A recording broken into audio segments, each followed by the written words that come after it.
Welcome back to the deep dive. Sometimes it feels like we're living in a golden age of horror, don't you think? So much good stuff out there right now. Yeah, definitely. And today, we're diving into Smile 2. We've got reviews and we're ready to dissect. So let's jump right in. Sounds good. What I find fascinating is that Smile 2 isn't alone, right? Right. It's going head to head with some serious contenders. Joker, Folie, Terrifier 3.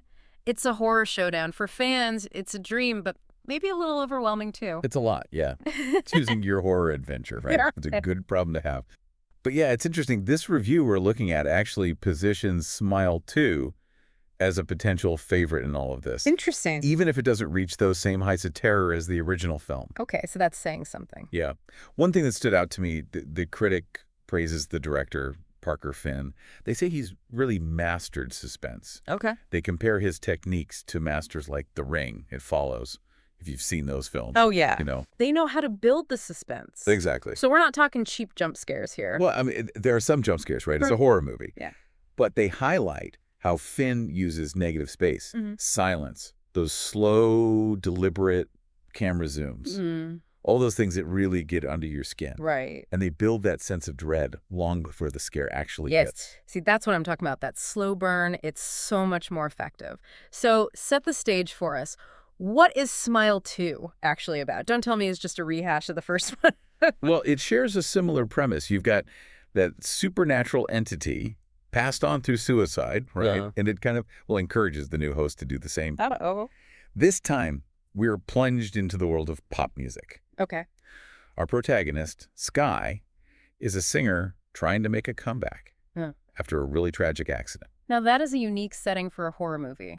A haunted recording studio. Right. You don't see that every day. I'm very intrigued. How does that even work? Well, that's what's so clever. This director, he uses this unusual setting to explore these really dark, really relevant themes. The entity preys on Sky's vulnerabilities, right? Right. She's dealing with addiction, the pressure of fame, the fear of failure. So it's like the pressure cooker of the music industry. And then you add a malevolent entity. Exactly. Amplifies everything. Oh, man, I can only imagine. So it's like the pressure of fame itself becomes its own monster in the film? Yeah, in a way. The review mentioned Naomi Scott is the lead actress playing Sky. What did they think of her performance? The critic raved about her, actually. Called her captivatingly frazzled, which, Yeah. if you're battling a supernatural entity, seems pretty accurate. Yeah, I'd say so. However, they did mention that the supporting characters weren't as well developed. That's a shame. Yeah, a bit of a missed opportunity, maybe. Yeah, especially if the setting is as interesting as you say. Okay, so we've got talented director, creepy concept, strong lead performance, but, there's always a but, right? What's the Yeah. critic's main issue with the film? It seems like while Smile 2 definitely delivers on the scares, it plays it a little safe at times. Okay. The critic uses the word routine at one point, implying it leans a bit too heavily on familiar horror tropes. Doesn't quite take the same risks as the original. So it delivers the scares, but doesn't necessarily break new ground. Yeah, I think that's a fair assessment. However, there is one sequence they single out as truly exceptional. The prologue. Okay. It's a single-take sequence, and it sounds utterly terrifying. Ooh, a single take in a horror movie? Yeah. You have my attention. Those can be really effective when they're done well. Oh, absolutely. It pulls you right in. Makes it feel so real. Yes. Tell me more about this. It actually follows the character, Joel, who you might remember from the first Smile film. Oh, yeah. He was cursed at the end. Right, right. And it seems like in this prologue, he is desperate to break free. Oh, boy. Imagine that panic. Right. No. Being hunted by this entity, knowing the only way out is to pass it on. Pass it on, yeah. So it's giving us a glimpse into his desperate attempt to survive. And the camera, it moves seamlessly between the interior and exterior of this building, Wow. making you feel like you're right there with him running. Oh, man. The claustrophobia, the panic. It Yeah. sounds intense. But you mentioned the critic had some issues, right? Yeah. Calling it a bit routine. What did they mean? Yeah, it seems like while the film has these moments of brilliance, it doesn't stray too far from some of those horror conventions. I see. For example, there's this mysterious character who pops up to offer Sky some crucial information. Oh, the classic mysterious informant. Right. Yeah, every horror movie needs one. But it can feel a little predictable. Right, a little too familiar. Exactly. Did they mention anything else that felt, by the numbers? Well, they did touch upon the film's reliance on some of these familiar tropes, particularly when it comes to Skye's relationship with her friend Gemma. Okay. So apparently they had a falling out a year prior to the events of the film, Right. right around the same time as the accident that kind of sets the stage for everything. Oh, okay. And as Skye's world is unraveling, she ends up reaching out to Gemma for support.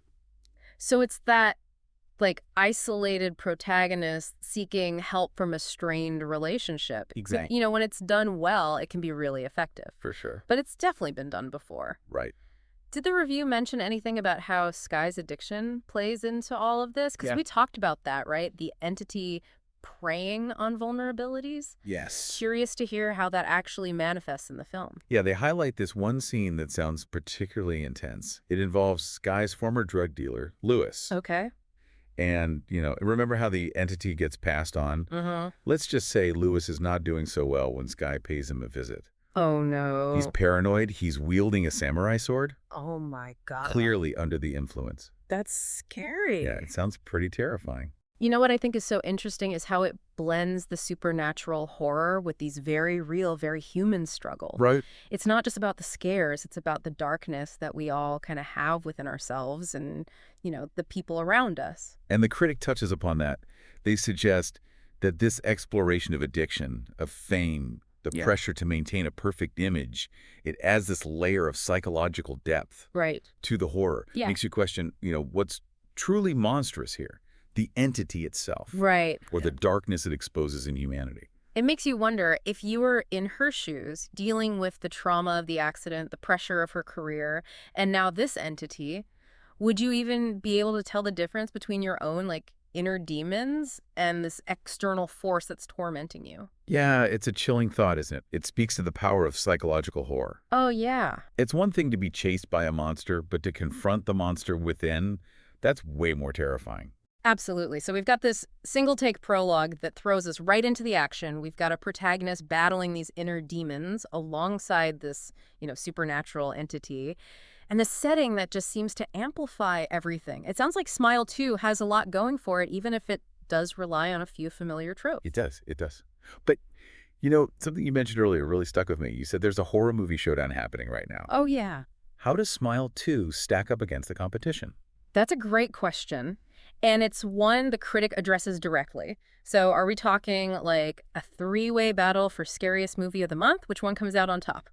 Well, get this. The review actually calls Smile 2 the strongest of the bunch. Really? Yeah. Wow. Even with those flaws we talked about, it seems to offer a more, nuanced psychological kind of horror compared to Joker 2, Terrifier 3. That makes sense, right? We were just talking about those deeper themes, addiction, fame, that pressure to be, well, perfect. Exactly. Those are some real-world horrors right there. And the critics seem to agree. They suggest that while those other films might lean more heavily on the shock value, the gore, the jump scares, Yeah. Smile 2 is going for something a little more unsettling, a little more insidious, Ooh, Insidious. I like that. that kind of horror Yep. that really gets under your skin and just stays with you. Because sometimes the quietest whispers are scarier than the loudest screams. Absolutely. And that seems to be the kind of experience this film is going for. Love it.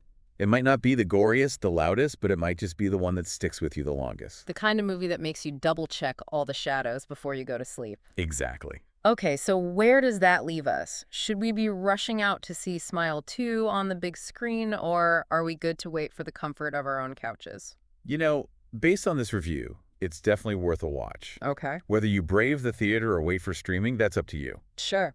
But if you're at all intrigued by this idea of a horror film that really digs into the darker side of fame, those monsters lurking within ourselves, then yeah, Smile 2 might be right up your alley. I'm sold. I'm adding it to the list. That single-take prologue alone sounds worth the price of admission. Right.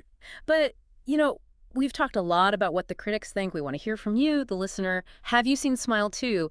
Did it live up to the hype? Were those smiles as creepy as they sound? Did anyone else find themselves holding their breath during that intense single-take sequence? We want to hear all your thoughts. And if you've seen Joker 2, Terrifier 3, let us know how those compare. Is Smile 2 the true winner of this horror showdown? Until next time, happy viewing, and remember, Yeah. sometimes the scariest monsters are the ones we can't see.